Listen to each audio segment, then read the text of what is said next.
Hello, ladies and gentlemen, and welcome to another reverse engineering conversation.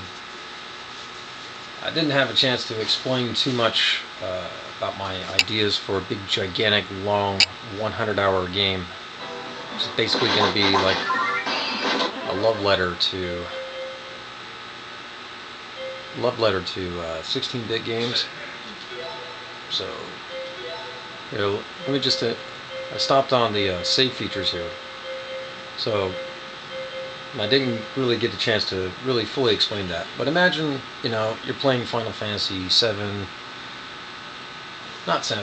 How about Final Fantasy 4, Final Fantasy 1, any of the first 6 Final Fantasies. Imagine if you're playing through those, and you come across a town, and the minute you touch the town icon,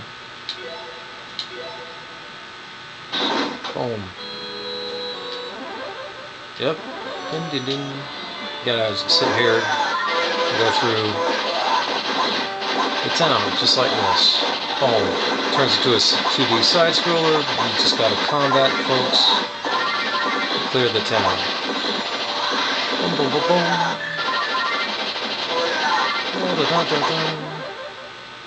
And you can do this with just about any game, just straight up just add in all the different elements.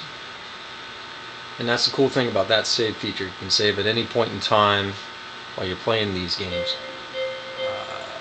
But anyway, that was just a slight idea that I had. You know what I mean? You can just go through a level like this, that, or the other. Another good one to throw in would be a beat 'em up, which would be one of my favorite things to do right here. Just toss in a beat 'em up game just in the middle of playing your Final Fantasy adventure. Step on the one tile. Like for every town, every castle, you gotta raid, every cave or whatever, you gotta fight through a side-scrolling side-scrolling adventure of some form or another. There you go. Here's one that's good for a cave. Whoa.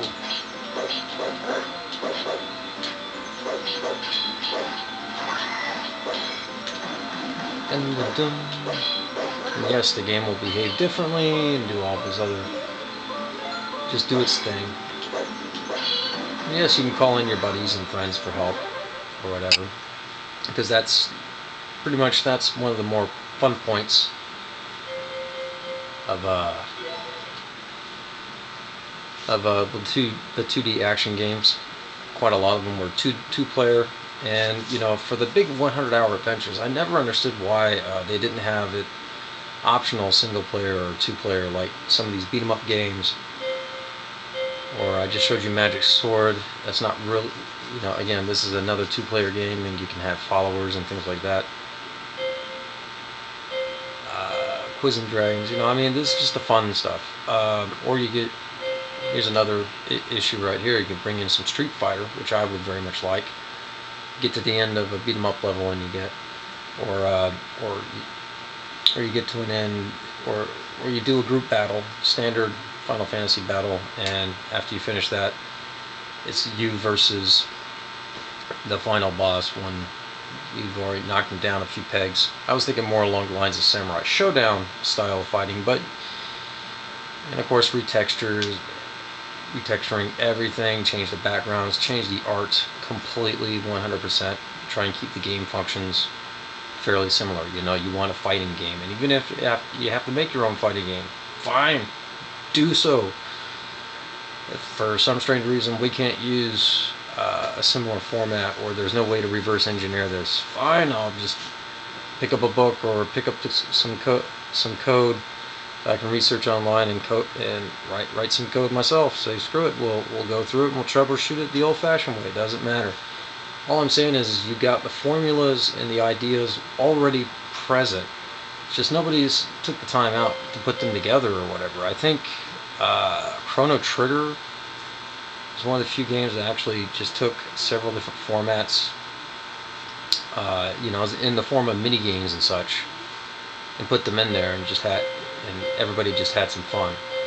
But the whole idea is basically to take your regular JRPG and make the dungeons more dungeon crawly, like The Legend of Zelda You know, I miss that.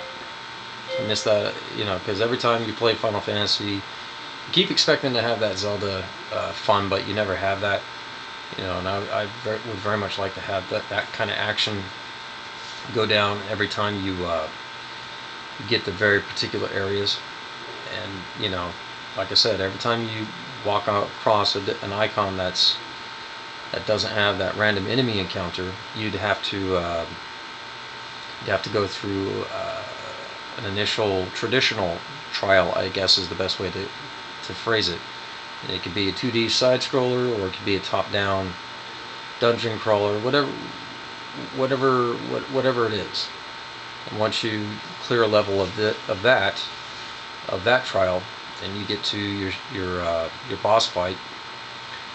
You know, and it can be traditional, it can be anything that you want, but I would very much like to put in some duels or whatever, because like I said, the big idea that I had stemmed from Robin Hood Prince of Thieves, from the old 8-bit Nintendo game.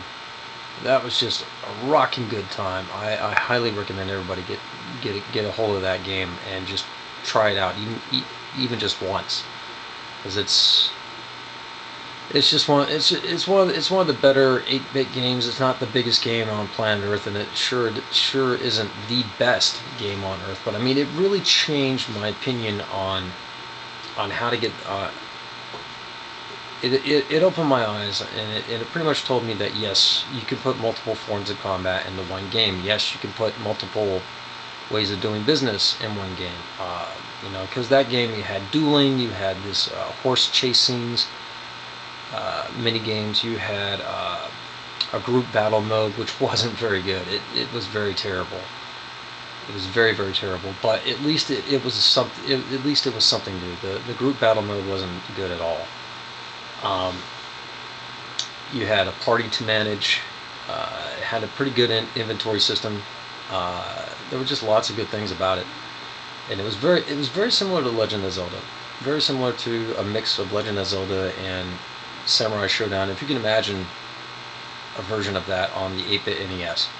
I mean, it's probably closer to Super Star Wars in most respects, you know. But I still rocked it, and I still dug it, and I haven't quite seen any ideas like that yet to this day. And that's just one of those. It's just one of those games that I want to see done on 16-bit that I've never seen before, and I don't know why they never did it. I honestly don't. But you know, you just basically take all these different games that we just love. Like, where's is it Echo Fighters? No, it was 19. Yeah, here we go, 1941. Yeah, I mean, why can't we just take a simple little shooter like this, but not make it the whole game? You know what I mean? Just, you know, maybe make it maybe after going through the chase scenes that I have planned. You can also do mount different beasts, and they, you know, get a different shooter like this. Like at one point you're taking on, you mount a dragon, having to give chase to somebody else, or a flying carpet or something. You know, because I actually thought of putting in Sinbad along with this and changing the name to something else and just making it like a Final Fantasy universe version, you know what I mean? Because that was the cool thing about Final Fantasy. They just took myths and legends and stories and character archetypes, and they just pretty much you know, you thought it was going to be one thing, then it turned into something else altogether. And I very much like doing that. And the first thing that I want to do is build the game, and then, because I already got a story in mind, and I wrote that ages ago. Is it a cool story? Is it the best story? No. I probably have to get a better writer. But as far as the game design goes, yes, the game would freaking rock. The game would just freaking rock, or at least in my mind it will. I don't know. You'll never know until we actually get down to business and get started doing it. But I just like the idea of making a game that you have so many opportunities for a second player, and it wouldn't be too much of a grind, since everybody's going online to play anyway, and you got so many of these teams of people going in online. I was like, you know what, there's got to be a way to get some of these good old school arcade beat 'em ups and just give them a good 100-hour run, and you can go with it with your friends. It's optional to have your friends, or you can go with it just by your lonesome. You know what I'm saying? And you know, to me, it's just a gold mine that hasn't been tampered with, hasn't been touched yet. You know, they've given you samples of it, but of course they're mostly giving you remakes of like Turtles in Time, or they're giving you remakes, or they're remaking what was it, Marvel vs. Capcom 1, or X-Men vs. Street Fighter. And they're putting it on their cloud, and they're charging you for the same game that you might already own. Again, to me, that's just insane and ludicrous. Screw that. How about they take everything, put it onto computer disk form, and you know, if one person has it, that's all. That's enough. You can invite your friends if they want to sample it out. To me, that'd be free advertising. But what do I know? You know what I'm saying? Anyway, this is the Fox Gibson signing out. Have a good time. Peace.